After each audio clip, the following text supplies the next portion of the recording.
आकाशवाणी रांची से प्रस्तुत है समाचार ध्वनि चित्र।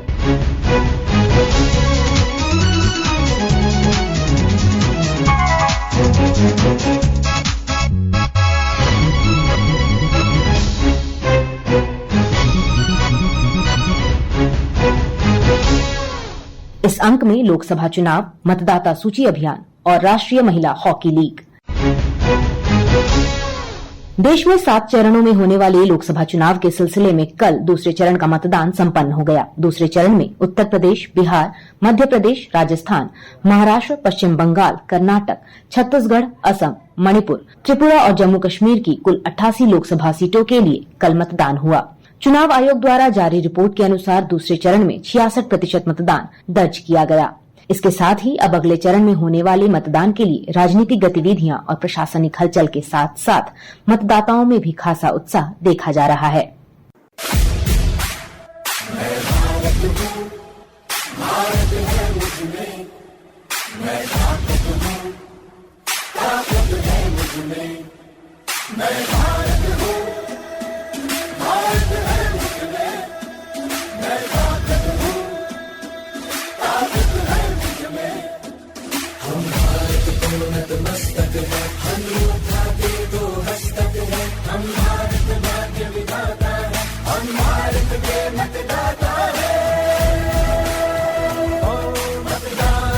मतदान देने जाएंगे भारत के लिए। झारखंड में 14 लोकसभा सीटों के लिए 4 चरणों में मतदान कराए जाएंगे। पहले चरण में 13 मई को सिंहभूम, खूंटी, लोहरदगा और पलामू लोकसभा सीटों के लिए मतदान होगा, जबकि दूसरे चरण में 20 मई को चतरा, कोडरमा और हजारीबाग सीट के लिए चुनाव होंगे। तीसरे चरण में 25 मई को गिरिडीह, धनबाद, रांची और जमशेदपुर सीटों के लिए वोट डाले जाएंगे, जबकि चौथे और अंतिम चरण में 1 जून को राजमहल, दुमका और गोड्डा लोकसभा क्षेत्र में मतदान कराया जाएगा। निर्धारित कार्यक्रम के अनुसार सभी सीटों के लिए वोटों की गिनती 4 जून को होगी। झारखंड में पहले चरण के लिए नामांकन पत्र दाखिल करने का काम पूरा हो गया है। कल नामांकन पत्रों की जांच की गई। राज्य के मुख्य निर्वाचन अधिकारी के रवि कुमार ने कल रांची में आयोजित प्रेस वार्ता में इसकी जानकारी देते हुए बताया, आज फेज 4 का हम लोग का 4 पार्लियामेंट्री कॉन्स्टिट्यूंसी का स्क्रूटिनी हुई, उनका नॉमिनेशन का। सिंहभूम में 21 कैंडिडेट था, उसमें 7 नॉमिनेशन रिजेक्ट हुआ, अभी कैंडिडेट 14 बचा हुआ है। उस तरफ से लोहरदगा में 17 नॉमिनेशन फाइल हुआ, उसमें 2 रिजेक्ट हुआ, 15 अभी कैंडिडेट बचा हुआ उसमें। पलामू में 11 नॉमिनेशन है, कोई रिजेक्शन नहीं हुआ, 11 कैंडिडेट अभी लाइन में है। खूंटी में 16 नॉमिनेशन फाइल हुआ, उसमें 9 रिजेक्ट हुआ, 7 कैंडिडेट अभी। आज 5th फेज का 3 पार्लियामेंट्री कॉन्स्टिट्यूंसी है, 4 चतरा, 5 कोडरमा, 14 हजारीबाग में आज नोटिफिकेशन था। उस तरफ से कांडे बाई इलेक्शन का भी आज नोटिफिकेशन हुआ। चतरा में 2 नॉमिनेशन प्राप्त हुआ, उसमें 2 कैंडिडेट है। कोडरमा में 1 नॉमिनेशन फाइल हुआ, उसमें 1 कैंडिडेट है। हजारीबाग पार्लियामेंट्री कॉन्स्टिट्यूंसी में कोई नॉमिनेशन फाइल नहीं। गांडे में भी कोई नॉमिनेशन फाइल नहीं हुआ। 27 4th सैटरडे है, आपका 28 संडे है, इसलिए अगला 2 दिन कोई नॉमिनेशन नहीं हुआ। गांडे में 3,15,030 वोटर्स है, उसमें 1,63,560 मेल वोटर्स है, फिर आपका फीमेल वोटर्स है 1,51,407। कल का सीसर है 1,13,00,000 से ज्यादा इलीगल ड्रग्स का ज्यादा सीसर है। इलीगल ड्रग्स का कंट्रीब्यूशन है 1,02,00,000 इलीगल ड्रग्स का कंट्रीब्यूशन है। अभी तक 16 मार्च के बाद 49,81 करोड़ का 49,81,00,000 का टोटल इलीगल ड्रग्स का झारखंड में से। कैश अभी तक का है 493 है, कल कोई कैश सीसर नहीं है। अभी जनरली वो कैश सीसर है, पर वो भी समझ गया कैसा मूवमेंट लेके करना है करके, इसलिए कम होते जा रहा है। फिर भी कितना 10 लाख से ऊपर है वो अपने वो प्रक्रिया कराएगा। राज्य के अपर मुख्य निर्वाचन अधिकारी नेहा अरोड़ा ने पिछले गुरुवार को पहले चरण के नामांकन के अंतिम दिन तक प्राप्त नामांकन पत्रों और अन्य गतिविधियों की जानकारी देते हुए बताया, नॉमिनेशन जो फॉर्म रिसीव हुए हैं वो आज तक 144 रिसीव हुए हैं और आज के दिन 65 नॉमिनेशन फॉर्म रिसीव हुए हैं। अभी तक टोटल नंबर ऑफ कैंडिडेट्स आज 25 कैंडिडेट्स नए हैं जो फेज 4 में जिन्होंने अपना नामांकन दायर किया है। इसके साथ ही कुल नामांकन 65 कैंडिडेट्स का होता है, 65 कैंडिडेट्स। जैसे हम पीसी वाइज आपको बता देते हैं, सिंहभूम में आज के दिन 8 कैंडिडेट्स ने नामांकन किया, तो कुल वहां 21 कैंडिडेट हो जाते हैं। इसी तरह से खूंटी में 7 लोगों ने आज नामांकन दायर किया है, कुल वहां अभ्यर्थी की संख्या 16 हो जाती है। लोहरदगा में आज के दिन 7 लोगों ने अपना नामांकन पत्र दाखिल किया है, तो कुल अभ्यर्थी की संख्या 17। इसी तरह पलामू में आज के दिन 3 लोगों ने अपना नामांकन पत्र दायर किया है, तो कुल अभ्यर्थी की संख्या 11 हो जाती है। तो टोटल फेज 4 के लिए as of now received nomination forms 144 है और अगेंस्ट अभ्यर्थी 65 है अक्रॉस ऑल द 4 पीसी। इसके अलावा सीजर अमाउंट आज की डेट में 67 करोड़ 40 लाख है, आज का 13 लाख है। पोस्टल बैलेट के लिए 2 तरह के फॉर्म होते हैं, फॉर्म 12 और form 12D।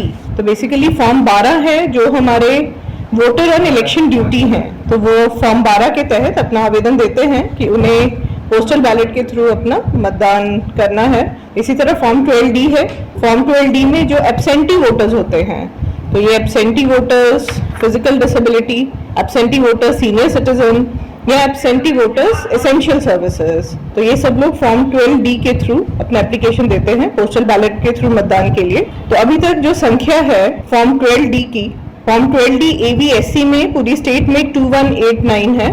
Form 12D ABPD में एब्सेंटी वोटर फिजिकल डिसेबिलिटी, इसमें 1755 है। फॉर्म 12D एसेंशियल सर्विस, जिसमें मीडिया के लोग भी शामिल हैं जिन्हें मीडिया के पास निर्गत किए गए हैं, तो उनका फॉर्म 12D 4616 है ना। इसी तरह फॉर्म 12 जो वोटर ऑन इलेक्शन ड्यूटी देते हैं, तो वो आज की डेट में 1,75,993 है। 12D 3 कैटेगरीज में है, एब्सेंटी वोटर सीनियर सिटीजन, इसमें है 2189, फिर है एब्सेंटी वोटर्स फिजिकल डिसेबिलिटी, इसमें है 1755, फिर एब्सेंटी वोटर एसेंशियल सर्विसेज, इसमें है 4616।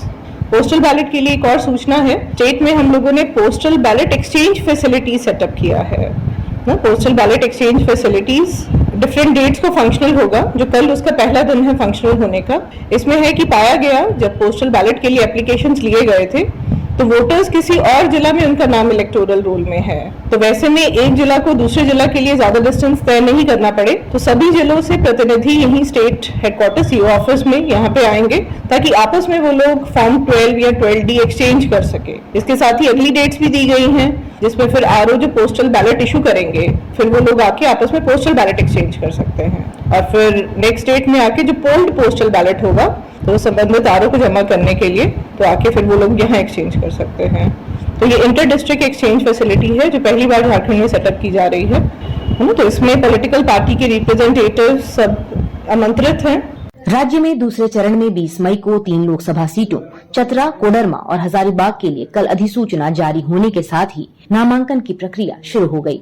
हजारीबाग के जिला निर्वाचन अधिकारी सह उपायुक्त नैन्सी सहाय ने चुनाव प्रक्रिया की जानकारी देते हुए कहा, 14 हजारीबाग संसदीय निर्वाचन क्षेत्र के लिए ही आज गजट नोटिफिकेशन इशू किया गया है 26 अप्रैल 2024 को, और इसी के साथ हमारे संसदीय निर्वाचन क्षेत्र के लिए नॉमिनेशंस या नामांकन की प्रक्रिया अब शुरू हो गई है। Last day of making nominations आखिरी दिन 3 मई है। 3 मई 2024 तक नॉमिनेशंस किए जा सकते हैं। 4 मई को स्क्रूटनी की जाएगी और 6 मई तक अगर कोई अपना नामांकन विड्रॉ करना चाहता है, विड्रॉल के लिए 6 मई का डेट फिक्स किया गया है। 20 मई 2024 को मतदान दिवस है और 4 जून 2024 को काउंटिंग की प्रक्रिया की जाएगी। 27 अप्रैल और 28 अप्रैल को नामांकन नहीं किया जाएगा। 4th सैटरडे है जो कि मिनिस्ट्री ऑफ फाइनेंस के गाइडलाइंस के अकॉर्डिंग एक पब्लिक हॉलिडे है, और संडे, ये दोनों दिन नॉमिनेशंस नहीं किए जाएंगे। नॉमिनेशंस की प्रक्रिया 29 और 30 अप्रैल और 1, 2 और 3 मई को किए जा सकेंगे। 1 तारीख को लेबर डे है, लेकिन क्योंकि वो NIA एक्ट के अंतर्गत एक पब्लिक हॉलिडे नहीं है, इसलिए उस दिन भी नॉमिनेशंस की प्रक्रिया की जाएगी। 5 लोगों ने नॉमिनेशन पेपर्स हमारे ऑफिस से खरीदे हैं और 5 लोगों ने आज ही पेपर्स लिए हैं और आने वाले दिनों में ही अपनी नॉमिनेशन की प्रक्रिया। मॉडल कोड को लेकर अभी तक जिले में कुल 3 मामले दर्ज हुए हैं। 2 मामले बरही के हैं और 1 मामला बड़का गांव का है। इन सभी में FIRs रजिस्टर किए गए हैं और उसमें इन्वेस्टिगेशन और आगे की कार्रवाई की प्रक्रिया जारी है। राजधानी रांची में कल मतदाता सूची में नाम दर्ज कराने और सुधार के लिए विशेष कैंप लगाया गया। कैंप में बड़ी संख्या में लोगों ने मतदाता सूची में अपना नाम दर्ज कराने और प्रकाशित मतदाता सूची में सुधार के लिए आवश्यक फॉर्म भरकर जमा किए। रांची सदर के कार्यकारी दंडाधिकारी मोहम्मद जफर ने बताया कि छूटे हुए मतदाताओं को सूची में शामिल करने के लिए प्रशासन द्वारा विशेष अभियान चलाया गया है। मैं मोहम्मद जफर असनाद, एग्जीक्यूटिव मजिस्ट्रेट, रांची सदर। आज जो यह कैंप लगा हुआ है, यह कैंप जो छूटे हुए मतदाता है उनको फॉर्म 6 से भरवा के उनका अधिक से अधिक इनरोलमेंट कराना है, ताकि वो अपना मतदान का अपना प्रयोग कर सके। तथा ये जिला प्रशासन की ओर से लोगों को जागरूक करने का भी काम किया जा रहा है कि लोग अधिक से अधिक मतदाता वोट देने के लिए निकले, क्योंकि हमारे रांची में परसेंटेज कम है और लोग घर में ना रहे और अपने अपने जो विधानसभा या लोकसभा के जो क्षेत्र के हैं वो अपने बूथ में जाए और वोट दें। ये एक राष्ट्रीय पर्व है, उसका आनंद भी ले। मतदाता सूची में नाम दर्ज कराने आए लोगों ने जिला प्रशासन की सराहना करते हुए कहा कि छूटे मतदाताओं के लिए यह बहुत अच्छा प्रयास है। मेरा नाम विकास कुमार गुप्ता है। मैं एक्चुअली प्रातःकाल मॉर्निंग वॉक के लिए निकला था, तो पता चला कि जिला निर्वाचन पदाधिकारी के द्वारा जनता को जागरूक करने के लिए कैंप लगाया गया। साथ ही यहाँ पर नया इनरोलमेंट और कुछ एड्रेस करेक्शन कराना है, तो उसकी सुविधा भी उपलब्ध है। ये जनता के लिए बहुत ही एक अच्छा कदम है जिला निर्वाचन पदाधिकारी द्वारा और इलेक्शन कमीशन द्वारा, तो हम इसका स्वागत करते हैं और मुझे बहुत सुविधा हुई है और मैंने अपने वाइफ का भी इनरोल कराया और अपना भी एड्रेस चेंज करवाने के लिए भी आया हूँ। मेरा नाम राहुल कुमार है। यहाँ मोराबादी में मैं वोटर आईडी बनाने के लिए आया हूँ। हाँ, बेटी का यहाँ पर बनवाने आए हैं वोटर आईडी, और उससे घूमने भी आ जाते हैं और यहाँ पर आके बेटी का हम अपना इसका वोटर आईडी बनवा लेंगे, ताकि इस बार वोट भी दे सके मेरी बेटी। इसलिए बड़ा सुविधा हो गया है, बहुत अच्छा हुआ। Thank you so much. राजधानी रांची में 30 अप्रैल से 9 मई तक राष्ट्रीय हॉकी लीग का आयोजन किया जाएगा। सभी लीग मैच मोराबादी के मरांगोंग के Jaipal Singh astro turf stadium में होंगे। हॉकी इंडिया के महासचिव भोलानाथ सिंह ने पिछले दिनों रांची में आयोजित प्रेस वार्ता में बताया कि टूर्नामेंट में झारखंड समेत 8 राज्यों की टीमें हिस्सा लेंगी। नेशनल वुमेन लीग जो हम लोग 30 अप्रैल से 9 मई तक जो स्टार्ट करने जा रहे हैं, भारत के इतिहास में पहला ऐसा लीग है जो हॉकी में पहली बार हम लोग स्टार्ट कर रहे हैं, और भी आपके रांची में स्टार्ट कर रहे हैं। अंडर 21 को इसमें हम लोग रखे हैं खिलाड़ी।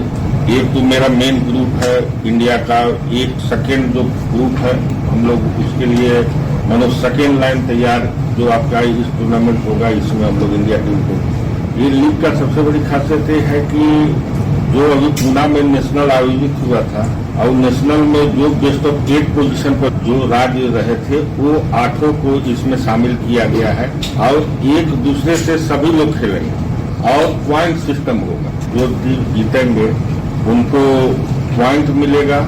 अगर टीम ड्रॉ खेलती है तो शूट आउट पर जाएगा, मतलब फैसला होना ही है आपको, उसी पर ये यहाँ पर पॉइंट है। इस तरह से इंटरनेशनल टूर्नामेंट का आयोजन आप लोग देखे होंगे। हम लोग एशियन चैंपियन ट्रॉफी जो वुमेन कराए या फिर ओलंपिक क्वालिफायर जो टूर्नामेंट कराए, हम लोग का हॉकी इंडिया का पूरा प्रयास है कि इसको भी उसी लेवल का, उसी स्टैंडर्ड का हम लोग इसका आयोजन करें, जो आप लोग को 30 तारीख से देखने को मिलेगा। यहाँ पे टीम को रुकने के लिए पार्क प्राइम जो आप देख रहे हैं, पार्क प्राइम में 5 टीम है और 3 टीम लीलैक में है। जो लीलैक में 8 टीमों को हम लोग रोके हैं। टेक्निकल ऑफिशियल और जितने भी पदाधिकारी जो आएंगे उन लोग को पार्क प्राइम में ही रुकने का है।